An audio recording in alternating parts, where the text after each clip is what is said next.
Hello coders! This is a short presentation of a sample data science research project completed during the fall 2020 section of our Bootstrap Data Science course. On the screen you can see a slide deck that is prepared for you, and you'll receive this slide deck in chunks. So the first chunk will be the first 3 slides here on the left. The next chunk will be the next 4 slides here on the left. And there are 3 other chunks that you'll receive to help you manage and develop this project in a low stress way. I'm going to take some time to run through each of these slides and offer lots of hints and tips to make this an easy, fun, and interesting project for you. One of the first things we notice here on the title page, or the opening slide in our slide deck, is that at the bottom there is a space to link to your spreadsheet and also a space to link to your published Pyret file. This is a new step that we haven't done before, so I'd like to review that now. If you jump over to your Pyret page and open up one of your Pyret files, it's very important to always go up to File and Save a Copy to make sure that you are always working on a copy of the file that you own and you're not simply viewing a starter file that somebody else owns. If you were to accidentally spend time developing code within someone else's starter file and not save a copy, it would not save your work and you would have to start over. So just watch out for that. It's always a good idea to add your date or your name or your initials into that file name when you save a copy. What we need to do here is we need to go up to this Publish button. When you click Publish, you'll see a pop-up that gives you a little bit of a warning. It says this program has not been shared before. Publishing it by clicking below will make your new copy of the file that you can share with anyone you like. They will be able to see your code and run your program. It's important to note that they will not be able to change your code, but they will be able to see and run your code. So I'm going to click Publish here, and in a few seconds we'll see a new pop-up here that provides me with some links. I want this first link here, so I'm going to double click to select that link, and I'm going to right click and choose Copy, and then I'm going to click Update. This is a process that I'll probably want to do at least once every class over the next 2 weeks as we develop your Capstone project. Now that I've copied that link, I can come here to my title slide and I can paste that link into this spot. And now it's a live link that will allow anyone to view and run my code.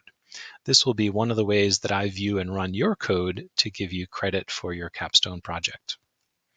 Now that we've completed this title slide, I can go into presentation mode.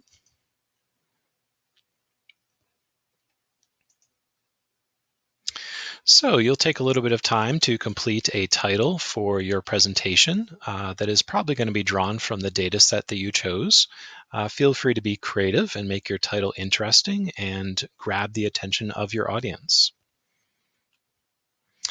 The second slide in our first group of slides asks you to consider your data.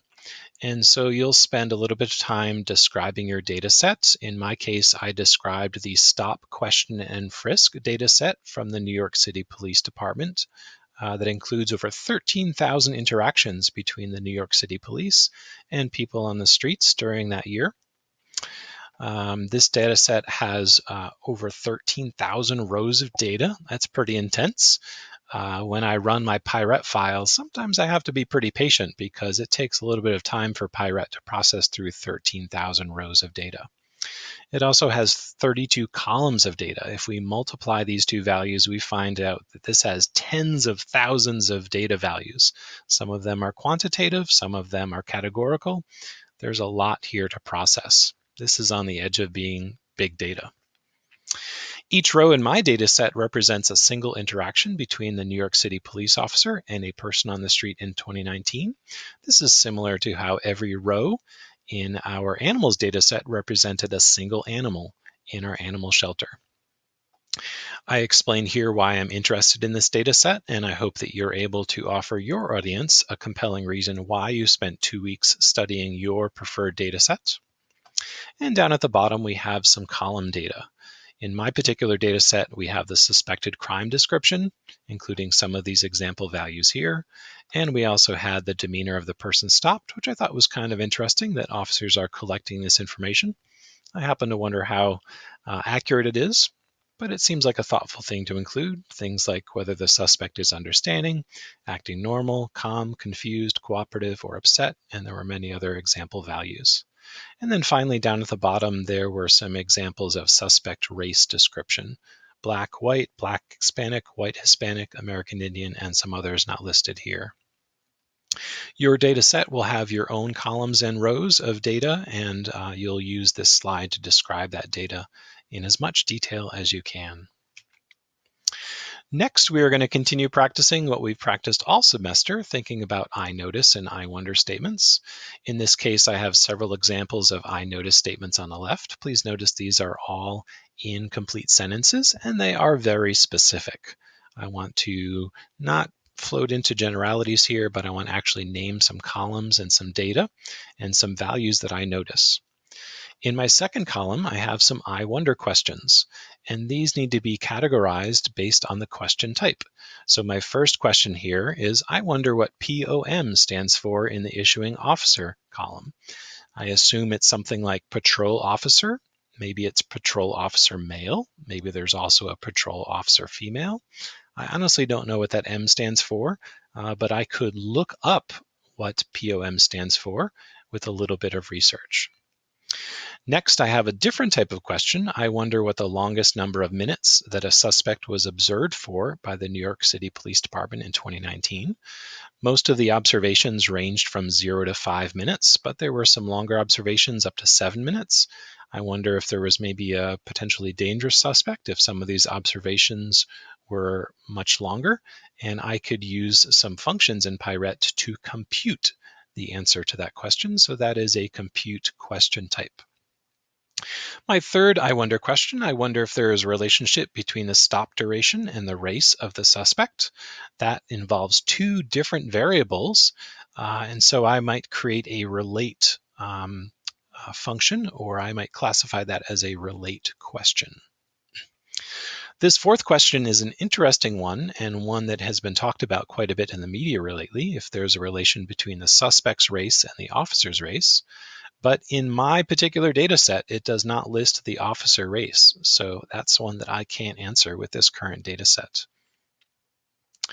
And then my last question here, I wonder if there is a relation between the frequency or type of crime and the arrest locations, is a relate question and will actually be the biggest question that I focus on during the rest of this presentation. So that's an important one to note.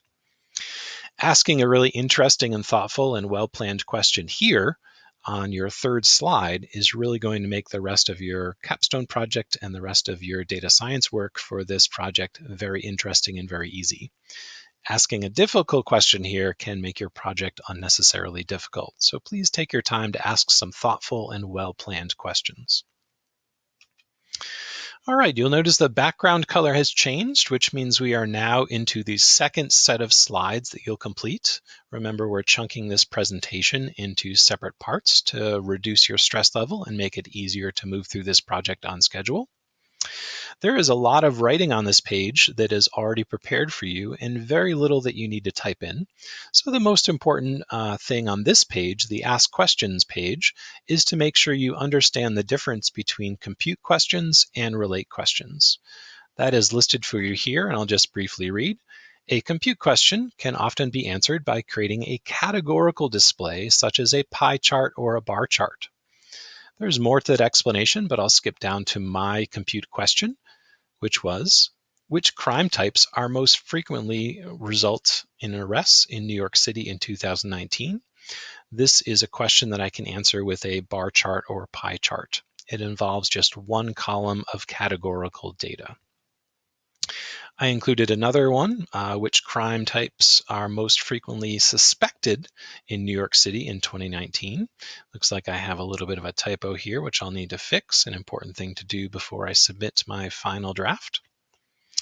And I did notice, and it'd be interesting to study deeper through some computations and some visualizations, the connection between how many of these interactions with police actually are just suspected crimes versus actual potential crimes that lead to arrests. And I can use some data visualizations to illuminate that. Down here at the bottom, we have a relate question. And as I mentioned in the previous slide, this relate question is really going to become the focus of my presentation. Is there a relation between the frequency and/or crime types that leads to an arrest and the location of that crime or arrest? One of the things I noticed in my data set is that the New York City police officers record an X coordinate and a Y coordinate for each interaction, which will become very useful as I study these relate questions. This is our next slide in our second slide set. And I want you to notice that I've included some screenshots here, and I'm hoping that you pause the video and zoom in on some of these screenshots because they will allow you to kind of steal some of my code and follow some of my examples. So over here on the left, I have a screenshot from my definitions area on the left side of the Pyret screen. In this particular case, I've defined some rows. We did this earlier this semester by defining some rows for different animals. And because I'm studying police data, I decided to define some rows based on the type of suspected crime. So my first defined row is arrest-unknown, which was from row number 0. And that happened to be a crime where they weren't sure of the particular crime or what might have happened. So I see here over on the right side of the screen, we have the suspect arrest offense, and it's listed as unknown over here on the right.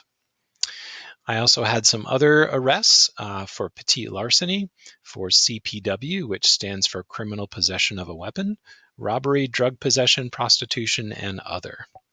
And you'll notice over on the right-hand side, we have row numbers for each of these particular arrests and crimes, ranging from row 0 all the way up to row 6,000 plus. I had to very carefully look at my data sets, look at my Google Sheet, and figure out what the row numbers were for those particular values.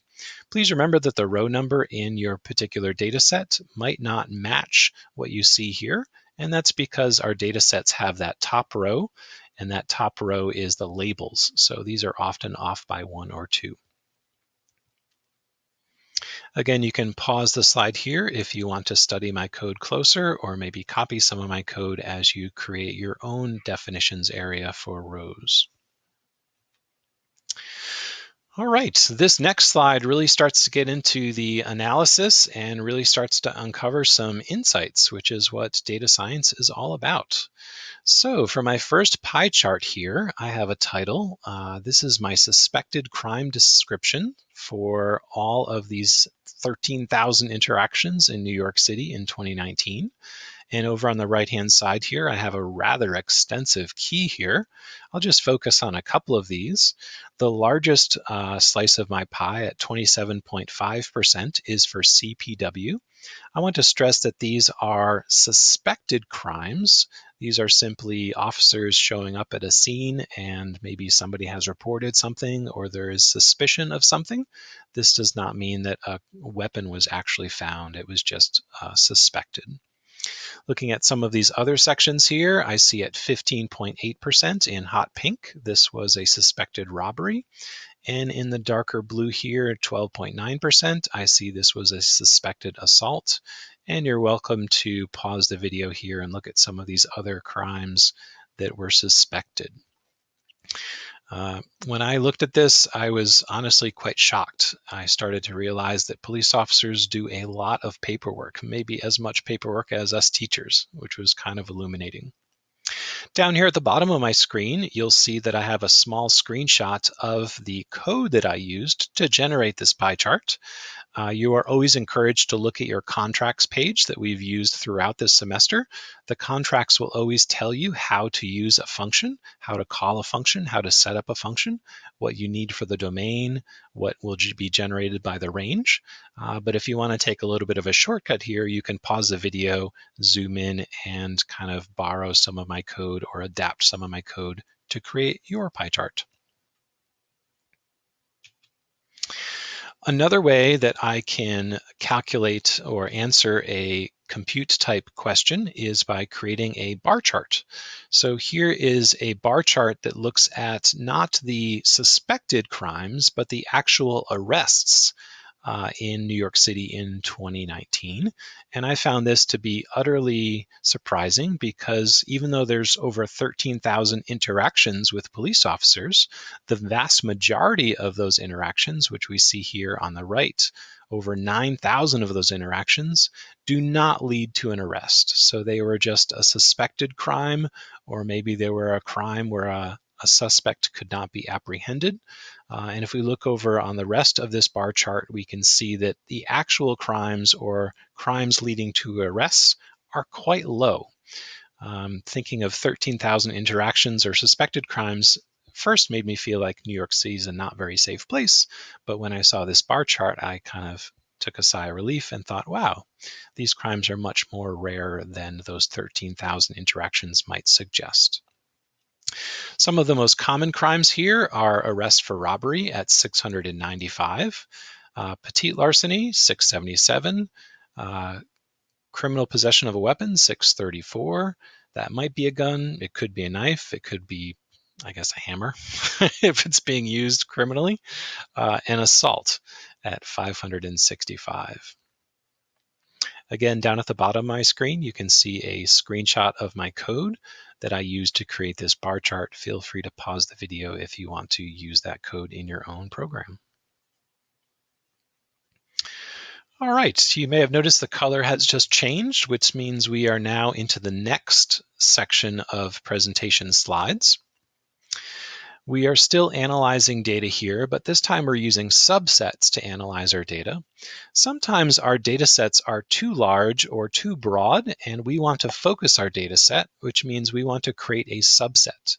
You might recall that we did this earlier this semester when we created the isCat function. The isCat function allowed us to focus on just the animals that were cats. In the top row here, you'll see an example of the isCat function that we created. The isCat function takes a row or consumes a row, and we can see here in the definition that it produces a Boolean. So the row is the domain, and the Boolean value is the range. The row is the input, and the Boolean value is the output. Then we can see in our function definition here, fun is cat r will consume a row, and specifically it will look in that row for the species value and check to see if the species value is equal to cat. Notice that we use two equal signs when we want to check to see if a value is equal. And if we're talking about categorical data like strings of letters, we have to use quotes around that data. Looking at my next example, we also used an isOld function. And that function is looking at quantitative data like numbers. And that's a little bit easier because now we can just use a greater than or less than or equal to sign to compare to a number. In this case, we decided that if an animal's age was greater than 10, it was old. Hopefully that refreshes your memory. And now as you look down at my code, which is screenshotted, you can see how I've used similar functions to create subsets of my very large 13,000 plus row data set from the New York Police Department. So the first example I have here in the third row has a function called isSuspectArrested. Because arrests were so relatively rare and I wanted to ignore all of the interactions that were not leading to arrests, I decided to create this function. And you'll see that I checked to see if the suspect arrest flag in my data set was equal to the letter Y. In my data set, the police officers used Y to show that a suspect was arrested. In another police department, they might use the word yes. In another police department, they might use the word true. So you just have to be very careful here when you set up your function to match or check or evaluate the data accordingly. Down at the bottom of my screen, you'll see yet another function that I created. This is a little bit more complex. Some of you guys are going to deal with more complex data sets, and you'll find that you might need to use some Boolean operations like and or. So you'll see an and operation down here. I wanted to take a row and test whether the police stop was greater than 20 minutes and the suspect was arrested. So I've got two checks here. I've got whether the stop duration is greater than 20 and whether the suspect arrested flag is equal to Y. So this allows me to check two things. I might want to do something like that because I might want to find or infer from my data set which interactions between the police and the suspects might have been more complex. I imagine that if a stop lasted more than 20 minutes, there was probably a pretty complex situation. Maybe it was an unsafe situation. Maybe there were multiple suspects. Maybe there was a lot of evidence that the police officer or officers had to collect at the scene of the alleged crime. So this would allow me to look at a subset of my data and study that in more detail. Again, feel free to pause the video here if you'd like to copy or adapt my code.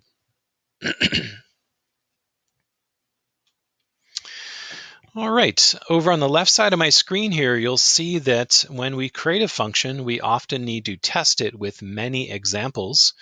The number of examples is not always the same. It depends on what kind of data you're working with.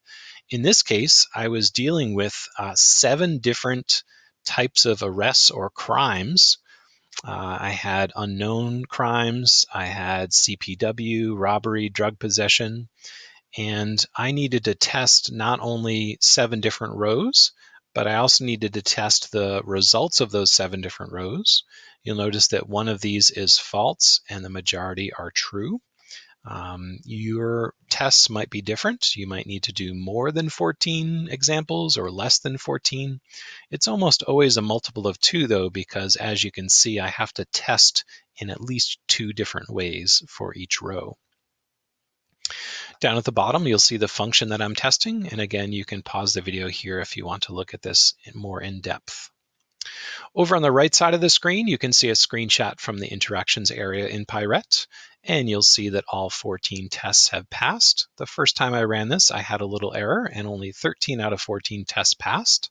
If you encounter errors and your tests are not working, please ask me during class or make an appointment during our Pride or advisory blocks, and I'm happy to help you out. We've had quite a bit of practice with this during the semester though, so feel free to click the Show Details or Hide Details button, and you might figure it out faster than I can. Okay, we can now use these functions that we've created to create new tables, and there's at least 2 different ways that we've done that this semester. You do not have to do both of these methods. You can do just one or the other, depending on what kind of data you're studying and what you'd like to uncover. Over on the left side of my screen, you'll see one of the first things I did here is I used my isSuspectArrested function shown in a previous slide to create a filter. And when I filter a table, I remove all of the data I don't want, and I create a new table with only the data I do want. So I'm filtering my New York City Policing Table 2019. That's the table that I'm filtering. And then you'll see on the left side of this equal sign here, I have the New York City arrests only table. So I've filtered only the arrests out of that table, and now it's a new table with a new name. It's really important to remember that when you filter a table, it has to have a new name in order for you to save that new filtered data and use it in the future. Just below that, you'll see yet another function created. I wanted to create a function that would use emojis to show different arrests. So larceny is when we steal from someone. CPW is using some kind of weapon, so I used a knife emoji. I couldn't really find a good robbery emoji, so I just used this explosion emoji. Criminal possession of a controlled substance, I used this test tube. And then I have a prostitution emoji, which turns out to be not very common in New York City. Many police departments have realized that there's been a lot of sexism in prostitution over the years, with females being arrested more often than males, when it probably should be the other way around in many cases. So I also finished here with an else statement that includes just a very small blue circle for an other type of crime that leads to an arrest. I noticed that there were so many arrests, thousands of arrests in my plot, that I needed a very small circle to represent other types of arrests. Next, down at the bottom of this screen, you'll see a second way that we can filter our data or create a new table, and that is the build column function. And here I'm using a build column function to add a new column called arrest icon. And that new column named arrest icon is going to have my arrest emojis. Notice that those arrest emojis are generated by my arrest emoji function right up here. So a nice little 1-2 action, create the function, and then use the function to build a column. Just like we had with the filter function, we have to remember that a build column function creates a new table with that new column. So since we're creating a new table with that new column, we need to give that new table a name. And over on the left side of this equal sign, you'll see that I named the new table New York City-arrest-emoji table 2019. Down at the bottom of the screen, you can also see a sneak peek of a couple scatter plots that I will be displaying in a future slide. The first one is simply a suspected crime map. And then the second one is the crime emojis for actual arrests in New York City. And you'll see some interesting trends there between those two and within those two maps. Over on the right-hand side of my screen, you can see the result when I ran one of those new tables created by my filter or build column. And we can see here that I'm displaying this new column called arrest icon.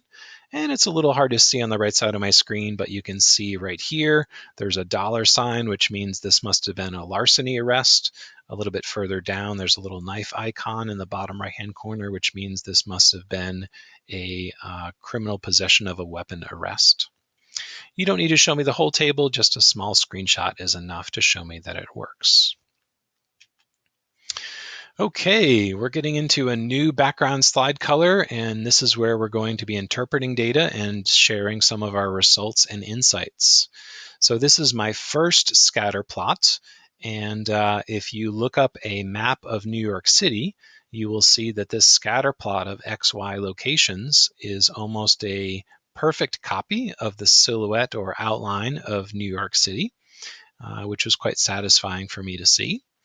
And this showed me that some parts of New York City, like we see Staten Island over here on the bottom left, certainly has its fair share of crimes, but we don't quite see the density that we see in other parts of New York City.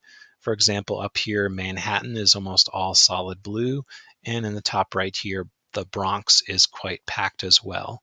So Staten Island appears to be a lower crime area, or at least a lower suspected crime area. This could mean a lot of things, and I don't want to jump to conclusions. This could mean that there actually is less crime, or it could simply mean there's less of a police presence, or there's just fewer arrests. There's a lot of things that we don't know. And this is common when we do a data analysis. We often end up with more questions than we started with. And that's a good thing, because that really gives us opportunities to deepen our knowledge and deepen our insights. Over on the left-hand side of the screen here, you'll see that I filled in fields for the title, why I made this scatter plot, the relationship, and what this scatter plot reveals. Please make sure that when you complete these sections, you do so in a very detailed way using complete sentences and lots of specific wording. Over here on the top right side of my screen, again, you'll see a sneak peek at the code I used to create this scatter plot, so feel free to pause the video here and copy my code if you'd like to create a similar scatter plot. All right, this is my second to last slide and perhaps my most interesting slide. This particular slide uses my crime emoji function that I created to display different emojis depending on what type of crime was leading to an arrest. So I filtered out all of the interactions that did not lead to an arrest. So you'll see that this has fewer data points than the last scatter plot, and only the arrests are shown here on the right.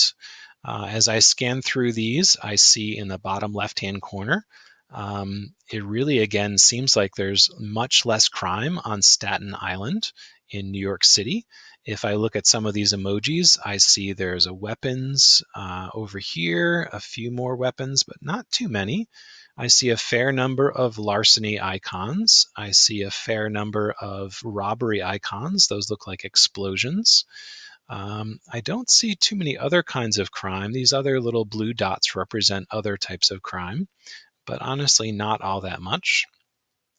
When I head up towards the right here, this longer section here is Manhattan, and I see that Manhattan has quite a mix here of burglaries and larcenies, assaults, and I see up here towards the Bronx, we see quite a few of the test tube icons, which represents criminal possession of a controlled substance. So this is quite interesting. As I look through other areas of New York City, I can see kind of clusters of certain types of crimes. It seems like larceny seems to cluster along some of these diagonals here, but then there's other diagonals that seem to have fewer larceny. And then over here, I see quite a few weapons charges, so some interesting trends that we could certainly study further. Finally, we're going to wrap up with a conclusion, and I won't read all of these conclusions out loud because I did mention many of these conclusions on previous slides, but you're certainly welcome to pause your slide here, pause the video here, and read through my conclusions in detail. It's very important when you create your conclusion slide that you are very specific and very careful about the conclusions you draw.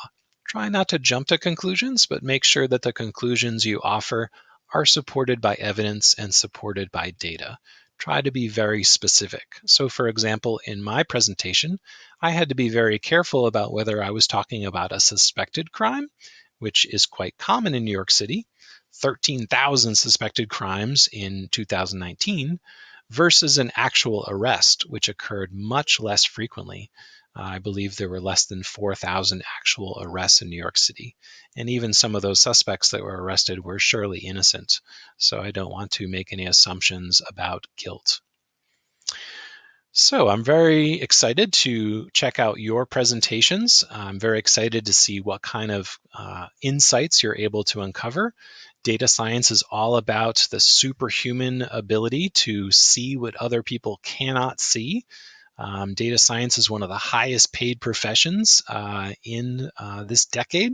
And I'm really hoping that even if you don't become a data scientist, one of your takeaways for this course is that data science and data analysis can really open up our eyes and even our hearts and even our lifestyle choices in how we view the world and how we engage our world and how we choose to live going forward. So I hope you enjoyed this project. I hope you found my presentation here helpful on at least 2 levels. I hope it helped you understand New York City policing a little bit more deeply. And I also hope that it helped you develop your own data analysis for your own data set. It's been a true honor to teach you guys during this fall 2020 course. This is the first time that data science has been offered at the school, and I'm hoping you guys can spread the word about this course. It's incredibly marketable and incredibly interesting and incredibly personalized. And I hope to see your friends in this course during future sections. Thanks.